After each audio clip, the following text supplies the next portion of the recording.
Bonjour les amis, on se retrouve dans cette nouvelle vidéo, ça m'avait très manqué. Ça fait un moment que j'en ai pas fait, la dernière vidéo que j'ai faite c'était en février, à l'époque de la CAN 2022. Là je suis de retour, bon j'avais pas du tout du temps pour me consacrer à faire des vidéos, mais maintenant je suis de retour et pour parler d'un sujet vraiment très intéressant qui pourrait vraiment vous intéresser, on sait jamais. Compte tenu du fait que je suis un très grand fan et supporter du FC Barcelone, mais on va parler du mercato du Barça.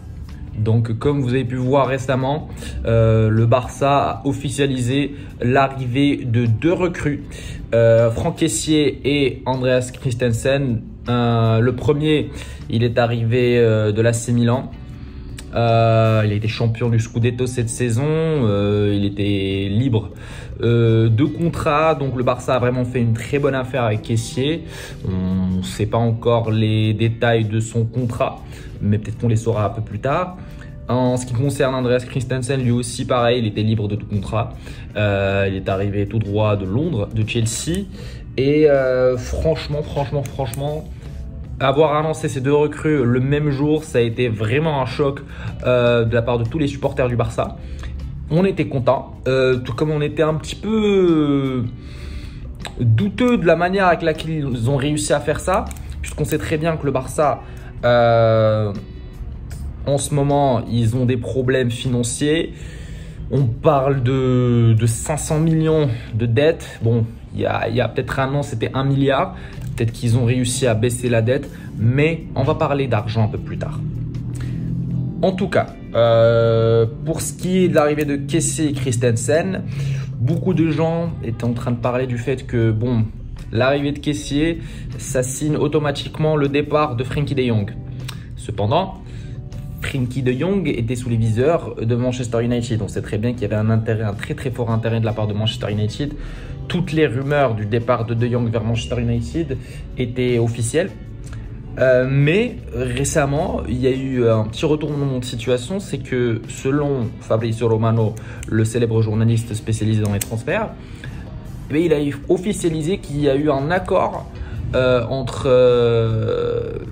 Christian Eriksen, le Danois, et Manchester United. Ce qui laisse comprendre donc que Manchester United ne veut plus s'approprier les services de Frenkie de Jong.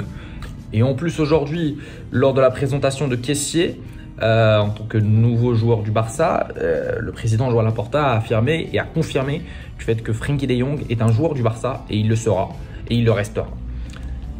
Bon, on sait très bien que beaucoup de présidents disent ça, des paroles dans l'air comme ça, on est habitué à les entendre, mais on ne sait pas ce qui pourrait se passer, est-ce que Frenkie de Jong va rester ou pas. S'il reste, il pourrait former vraiment un milieu très fort, parce que Frenkie de Jong tout simplement c'est un joueur qui doit hériter du poste de Sergio Busquets, parce qu'on se rappelle très bien que Frenkie de Jong, quand il jouait à l'Ajax, c'était un pur 6. C'était un pur récupérateur, c'était un pur milieu défensif récupérateur. Au Barça, il jouait un peu plus devant, il se projetait un peu plus devant, donc il a dû vraiment changer son jeu pour essayer de s'adapter aux formations proposées et au jeu qui était proposé dans le club. Néanmoins, il a réussi vraiment à faire de très belles saisons avec le Barça, j'en doute même pas. Mais je pense, avec l'âge que prend Sergio Busquets et avec le football aujourd'hui qui a changé, ouais, on sait très bien que le football aujourd'hui est beaucoup plus physique, et voir des joueurs comme Sergio Busquets qui sont pas du tout physiques. Sergio Busquets c'est un joueur très technique, c'est un vrai tacticien, c'est un vrai dynamo dans le milieu du terrain, on peut pas le cacher. C'est un joueur qui a été sous-coté pendant des années, mais aujourd'hui je pense qu'on l'a vraiment dépassé, vraiment de loin. Beaucoup de joueurs méritent ce poste-là à sa place. Et donc, je pense que Frenkie de Jong doit être rétrogradé au poste numéro 6 et mettre Franck Kessié et Pedri en tant que milieu relayeur. Je pense que ça pourrait faire un très bon milieu en ayant Gabi, Nico Gonzalez, Riqui Puig et peut-être Sergi Roberto. On ne sait pas ce qu'ils vont faire de Sergi Roberto.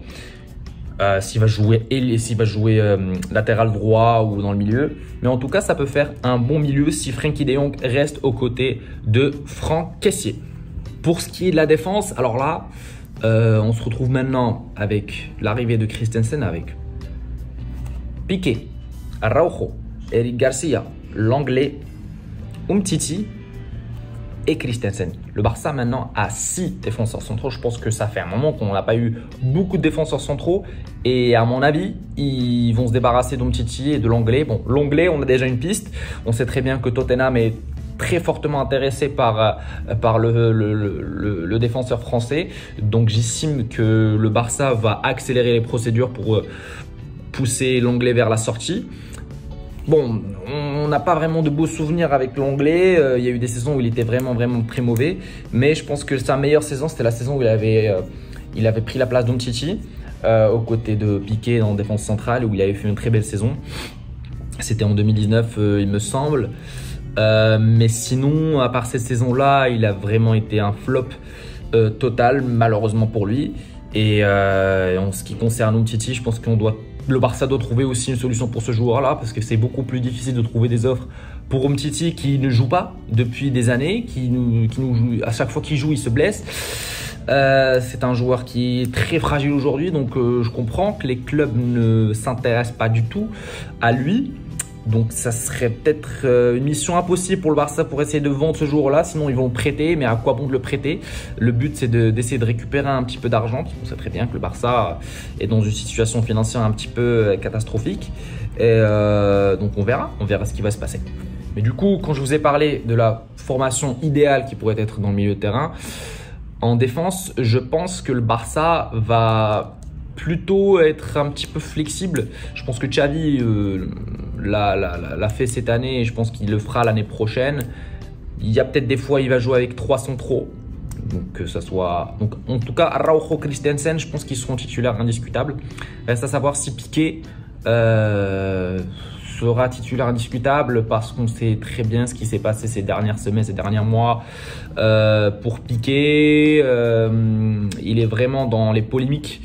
Et je ne sais pas si vraiment Xavi va s'appuyer sur ses services, et je ne sais pas s'il lui fera confiance encore une fois dans ce vestiaire barcelonais. Donc on ne sait pas. On ne sait pas ce qui va se passer avec Piqué, mais en tout cas, des joueurs comme Araujo, Christensen, qui sont encore jeunes et frais et costauds, ils méritent leur place en défense centrale. Pour ce qui est des latéraux, alors là, gros point d'interrogation. Parce que ouais, Jordi Alba, ça fait des saisons qu'il est bon, mais il lui faut un remplaçant. Jordi Alba, ça fait des années qu'il n'a pas vraiment de remplaçant. Ça fait des années qu'il joue des centaines de matchs et qu'il finit par se blesser, et que finalement les coachs du Barça essaient d'improviser pour trouver des formations possibles, essaient de jouer à 3 défenseurs centraux. Donc essayer de trouver une doublure de Jordi Alba est très important, parce que non seulement le joueur est en train de prendre de l'âge, mais aussi il n'a pas de remplaçant, donc il a besoin des fois de se reposer et de rester sur le banc. Et je pense que la piste Tagliafico, l'Argentin qui joue à l'Ajax, a été réactivée. Le joueur qui est sous contrat jusqu'en 2023, il me semble. Je pense que le Barça vont essayer de s'attaquer pour s'approprier les services ce jour-là, parce que je pense que les négociations avec Chelsea pour Marcos Alonso sont tombées à l'eau. Et donc le Barça maintenant met son viseur sur Tagliafico. On espère le voir sous le maillot barcelonais. Mais en ce qui concerne le latéral droit, là c'est un vrai gros point d'interrogation. Avec l'arrivée d'Alves qui a fait 6 mois, ça nous a fait un petit peu de bien. Il a rapporté son expérience, sa sagesse, sa bonne humeur, surtout dans le vestiaire barcelonais, mais aussi son expertise dans le football aux côtés de Xavi, qui a fait du bien un petit peu quand même au Barça. Mais là, il est parti. Donc il nous reste Serginho Dest, qui ne nous a jamais vraiment convaincus. Il nous reste Mingueza, qui est un joueur plutôt polyvalent, qui peut être en défense centrale, et comme il peut être latéral droit, mais je pense que là, avec les derniers matchs qu'il a joué, il a plus joué latéral droit. Et il reste aussi Sergi Roberto. Et alors ce joueur-là aussi, il est polyvalent. C'est pas vraiment un latéral droit de métier. Donc c'est très compliqué de savoir ce que va faire le Barça pour les latéraux droits, parce que vraiment, il n'y a aucune piste en ce moment. Il y avait la piste Mazraoui, Nosser Mazraoui, le Marocain, qui a décidé de partir au Bayern. Bon, Pour chance à lui, c'est un excellent joueur et franchement, moi le jour où j'ai vu partir au Bayern, j'ai été vraiment dégoûté parce que je voulais vraiment l'avoir au Barça, non seulement parce que c'est un excellent joueur, mais aussi parce que c'est un Marocain, c'est un enfant du pays, donc j'aurais aimé le voir sous les tuniques du FC Barcelone. On a donc parlé de défense et on a parlé du milieu de terrain, maintenant on va s'attarder sur l'attaque du Barça où il y a beaucoup de choses à dire. Déjà, avant de commencer, avant de parler des joueurs qui sont déjà présents dans l'équipe, on va parler de Robert Lewandowski, un joueur qui est convoité, très convoité par le FC Barcelone. Il a aussi affirmé auprès de la direction du Bayern qu'il veut quitter le club, qu'il ne veut plus porter les couleurs du Bayern. Donc le Barça a déjà fait 3 offres au Bayern qui ont toutes été refusées. Et je pense que la dernière offre, elle a été, c'était de 40 millions plus variable. Et le Bayern estime que c'est très peu. Et ils ont fixé le prix de Lewandowski à 50 millions plus variable. Mais à part ça, les dirigeants du Bayern sont vraiment très stupéfaits et très surpris du fait que le Barça s'intéresse à un joueur et veulent débourser des millions alors qu'ils ont des dettes énormes. Donc ils ne comprennent pas comment le Barça font ça. Et un des dirigeants a même dit que à ce rythme-là, peut-être le Barça n'existera plus d'ici 2 ans. On n'espère pas, en tout cas, mais ils font très peur, les Allemands. Vraiment, ils nous font très peur. En tout cas, la mission Lewandowski est très compliquée. Et parce que les dirigeants de Bayern ne veulent pas le lâcher. Même s'ils ont fixé un prix à 50 millions, je pense qu'ils ne le lâcheront pas. Et c'est quand même dommage parce que le joueur ne veut plus jouer sous les couleurs du club. Donc on ne peut pas l'obliger à rester. S'il veut partir, on doit le laisser partir. Même s'il est sous contrat jusqu'en 2023, il a envie de partir parce que pour lui, il a déjà affirmé dans une interview qu'il ne trouve plus de plaisir à jouer maintenant. Il a envie d'un nouveau challenge, il a envie de se changer un peu les idées, d'aller vivre dans un autre pays, jouer pour un autre club. Il a le droit de faire ça. Quand Cristiano Ronaldo l'a fait, entre le Real, la Juve, etc., personne ne lui a dit quoi que ce soit. Mais là, je pense que les dirigeants du Bayern, ils sont un petit peu durs avec lui et doivent être un peu plus laxistes avec Robert Lewandowski. Et en tout cas, nous, on l'espère. On espère vraiment avoir ce joueur-là parce qu'avoir Robert Lewandowski dans l'équipe, avec tous les bons joueurs qu'il a derrière lui, je pense qu'il pourrait nous claquer une 50aine de buts par saison qui peuvent vraiment nous aider à aller vraiment très loin et décrocher pas mal de titres. Donc quoi de mieux? Quoi de mieux? Chose qui n'est pas arrivée depuis le départ de Lionel Messi. Il y a un autre joueur qui est fortement convoité par le Barça mais par Chelsea également, qui est Rafinha, le Brésilien, qui joue avec Leeds United. Il est sous contrat avec eux jusqu'en 2024.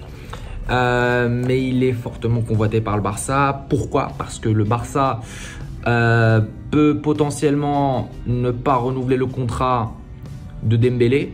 Alors, c'est pas une question de renouvellement parce que le contrat de Dembélé a déjà expiré. Donc du coup, le Barça ne peut pas renouveler son contrat. Ils doivent vraiment signer un nouveau contrat avec Dembélé, ce qui va peut-être vraiment coûter cher au club. Et moi, personnellement, je pense que Dembélé partira. Là, maintenant, il partira parce que ça aurait été plus facile de renouveler le contrat plutôt que de re-signer un nouveau. Parce que là, si vous partez dans le site officiel du club, vous ne trouverez pas Dembélé dans la liste des joueurs. Vous ne le trouverez pas parce que c'est plus un joueur du Barça. Donc, parce que le Barça ne peut plus renouveler son contrat. Ils doivent re-signer un nouveau contrat avec lui. Donc, c'était le même problème avec Lionel Messi. Messi, son contrat il était déjà expiré et au moment de renouveler, au moment de re-signer un nouveau contrat, ce n'était pas possible parce que le Barça ne se le permettait pas. Et donc je pense qu'il y aura le même problème que Dembélé, sachant que Dembélé ne va pas du tout demander les mêmes exigences salariales que Rafinha. Donc je pense que là, moi franchement, mon avis, Dembélé ne va pas continuer sous les couleurs du Barça. On aimerait bien parce que récemment il a montré un visage très convaincant. Il est enfin régulier et constant parce qu'à une époque il se blessait beaucoup, il était vraiment très irrégulier et ça nous énervait. Ça nous énervait, nous fans du Barça, mais aussi la direction, ça les énervait de voir un joueur qui leur a coûté des millions et qui prend vraiment des millions comme salaire, ne pas apporter grand chose sur le terrain et rester presque la moitié de la saison en infirmerie. Mais là, cette saison-là, même la saison passée, il a vraiment bien joué, il a été vraiment régulier et constant. Il a même regagné sa place en équipe de France à l'Euro. Peut-être après il s'est blessé, mais il a eu vraiment une blessure très sérieuse. Et à son retour, je pense qu'il a beaucoup aidé le Barça cette saison. Il a fini, je pense, meilleur passeur de la Liga. Ouais, Dembélé a fini meilleur passeur de la Liga en ayant joué pas beaucoup de matchs, en ayant joué peut-être la moitié des matchs de la saison. Donc voir un joueur comme ça qui a enfin trouvé une vraie régularité de jeu, c'est un peu dommage, mais peut-être Rafinha va nous faire du bien, on sait jamais. Mais en tout cas, on va suivre ça de plus près. Et moi je vous dis, le Barça va peut-être se débarrasser de Dembélé et là ils vont peut-être signer Rafinha. Donc beaucoup d'experts affirment le fait que le Barça est en phase finale pour la signature de Rafinha, puisque Chelsea peut-être qu'ils ont renoncé ou ils ont un peu échoué leur négociation pour le joueur brésilien. Et donc tout laisse à comprendre que Rafinha viendra au club catalan. Maintenant, qu'en est-il de des joueurs comme Depay, Braithwaite, qui je pense pèsent un petit peu sur la masse salariale? Bon, Braithwaite, il n'a pas joué une saison. Et je ne sais pas s'ils vont le garder ou pas. Il y a eu peut-être des intérêts de certains clubs. Je ne me rappelle pas des clubs qui ont eu un intérêt pour Braithwaite. Mais en tout cas, il y a eu un intérêt pour ce joueur-là, même pour Depay. Depay, il a été bon. Il a été bon sur la saison. Peut-être qu'il a fini meilleur buteur du club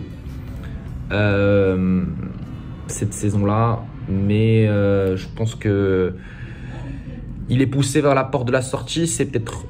Je pense que Xavi va plutôt miser sur Aubameyang. C'est peut-être lui qui va rester plutôt que Depay, parce qu'en si peu de temps, Aubameyang a présenté un niveau exceptionnel et a aidé le club à rapporter énormément de points et à marquer énormément de buts. Je pense que si Aubameyang avait joué toute une saison au Barça, il aurait fini meilleur buteur, alors qu'il a joué une demi-saison où il a été exceptionnel. Donc voilà. Après, pour ce qui est de Luuk de Jong, bon, il est enfin parti. C'est un peu dommage, on a envie de dire, parce que c'était un petit peu le chouchou des Barcelonais, ce joueur-là qui rentrait à la 80e minute et te claquait un but 5 minutes plus tard pour sauver l'équipe. C'était vraiment un héros cette saison-là, malgré le fait que Barça n'a rien fait cette année. Mais Luuk de Jong a vraiment gagné le cœur des supporters catalans, parce qu'il a toujours été exemplaire, il n'a jamais fait de caprice, il n'a jamais eu des réactions de star, il a toujours respecté son statut de remplaçant, parce qu'à chaque fois qu'il rentrait, il donnait tout et il marquait des buts et il était décisif. Donc quoi de mieux, vraiment. Merci Luuk de Jong. Et puis un joueur, franchement, si le Barça arrive à faire ce coup-là, je pense qu'ils vont retourner la planète football et même le monde entier. On parle bien évidemment de CR7, Cristiano Ronaldo. Pourquoi on parle de Cristiano Ronaldo? Parce que vu que peut-être Lewandowski aura des complications pour venir au Barça, les dirigeants catalans ont pensé à Cristiano Ronaldo, qui a affirmé récemment vouloir quitter Manchester United parce qu'il veut jouer la Ligue des Champions. Le Barça joue la Ligue des Champions. Beaucoup d'autres clubs jouent la Ligue des Champions. Mais est-ce que Cristiano Ronaldo va réellement trahir tous ces supporters madrilènes qui l'adulent et qui le supportent depuis des années pour venir jouer au Barça, qui est le club ennemi du Real? Tout est possible dans le football, mais après il reste à savoir l'intention de Ronaldo. Parce que le président Joan Laporta aujourd'hui, lors de la présentation de caissier, il a affirmé qu'il y a eu effectivement une réunion avec Jorge Mendes, l'agent de Cristiano Ronaldo, qui est aussi l'agent de plein d'autres joueurs, en l'occurrence Ansu Fati, qui est joueur du Barça. On sait très bien qu'ils ont une très bonne relation, les deux là, Laporta et Mendes. Et donc, mais Laporta, comme d'habitude, voilà, langue de bois, il n'a pas voulu vraiment dévoiler de qui ou de quoi ils ont parlé. Mais j'imagine qu'ils ont parlé de CR7, que le Barça peut-être apporte un certain intérêt à CR7 et c'est aussi un joueur qui peut apporter énormément de buts. Et moi je vous dis, si ça arrive, ça peut retourner vraiment la planète football. Moi, pour être honnête avec vous, je m'en contrefous qu'il ait joué au Real ou qu'il ait joué dans je sais pas quel club ou qu'il ait été le rival du Barça depuis des années ou qu'il ait martyrisé peut-être le Barça dans certains matchs. Le voir jouer sous les couleurs du Barça, ça va me faire un énorme plaisir, vraiment, parce que c'est un très grand joueur, Cristiano Ronaldo, faut l'avouer, c'est une légende du football. Et j'ai toujours respecté tout ce qu'il a fait, malgré le fait que des fois on a eu certains moments où on détestait, mais c'est une légende du football et c'est un exemple à suivre pour pas mal de jeunes footballeurs qui veulent démarrer leur carrière. Donc on verra ce qui va se passer. Maintenant vous allez me dire certainement comment font le Barça pour être aussi actif sur le mercato. Eh ben, il faut savoir que le Barça, ils ont refusé le fonds d'investissement CVC qui était de près de 500 millions parce qu'ils estiment qu'en faisant ça, ils vont peut-être enfreindre les lois du fair play. Ils n'ont pas vraiment envie d'arriver à ce stade-là. Ils ont vraiment beaucoup de soucis à se faire en ce moment. Donc, ils préfèrent prendre les choses avec les pincettes et ils préfèrent vraiment ne pas prendre ce risque-là. Néanmoins, on sait tous que le Barça vient de signer un accord récemment avec Spotify pour le naming et pour le sponsoring. Spotify qui vont leur apporter, je pense, 900 millions sur une période de 10 ans, je pense. Ce qui est bien, ce qui est vraiment bien. Après, on a vu que le Barça vont aussi trouver des moyens pour la vente du BLM qui est l'entité commerciale liée aux licenciés sur le merchandising qu'on appelle Barcelona Licensing and Merchandising. Des offres ont été estimées à 275 millions, mais les dirigeants de Barça estiment que c'est très peu. Donc il y a eu toujours des négociations autour de ça. Donc le Barça essaie bien de même d'empocher des sommes qui vont permettre au club de rester en vie, tout simplement. On a vu récemment qu'ils ont commencé à louer le Camp Nou pour des fans comme moi, pour essayer de venir jouer. Et le prix il est fixé à 300 € par personne, par tête, ce qui est énorme. Mais bon, quand tu joues au Camp Nou avec une expérience qui est unique, tu vas dans les vestiaires, tu as un staff médical avec toi. Quand tu rentres sur le terrain, tu as la musique du Barça qui retentit. Tu as aussi l'ambiance des stades qui est mise. Donc c'est vraiment un truc à faire. Donc le Barça va peut-être recueillir un peu d'argent avec ça, et avec aussi le fait d'avoir loué le Camp Nou pour certains mariages, pour certains événements un peu de la sorte. Mais ça reste très peu suffisant. Comme l'ont dit les dirigeants du Barça, ils essaient quand même de trouver certains accords, que ce soit de sponsoring, que ce soit la vente du BLM comme on a dit, pour pouvoir vraiment financer tout ce mercato là. Bon, pour ce qui est de Kessie et Christensen, ils sont arrivés libres de tout contrat, mais le problème quand il y a des joueurs qui arrivent comme ça, c'est qu'il faut les inscrire dans le club et il faut essayer de libérer la masse salariale. Donc c'est ce qu'on a dit, ils vont vendre l'anglais, ils doivent vendre Umtiti, ils doivent vendre peut-être Depay, Braithwaite, Sergio Roberto, on ne sait pas. Mais c'est plutôt ces joueurs-là qui sont sur la ligne de mire et qui, pour moi en tout cas, doivent quitter le club et pour essayer de libérer cette masse salariale pour pouvoir potentiellement s'approprier les services de Lewandowski, on l'espère, ou de Rafinha si Dembélé part. Bon, pour ce qui est Cristiano Ronaldo, c'est peut-être un peu utopique pouvoir de rêver de Cristiano Ronaldo au Camp Nou, mais il y a aussi la piste de Tagliafico, latéral gauche. Il nous faut aussi un latéral droit.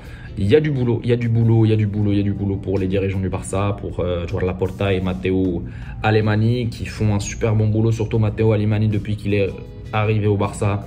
Il a fait du super bon boulot. On a vu pendant le mercato hivernal le fait qu'il a pu ramener Adama, Alves, Ferran Torres et Aubameyang plus Xavi, ça a été, ça a apporté beaucoup de changements sur le jeu du Barça et sur le groupe qui a essayé de survivre et qui est revenu en force en tout cas, mais qui a mal fini la saison malheureusement, mais c'est pas grave.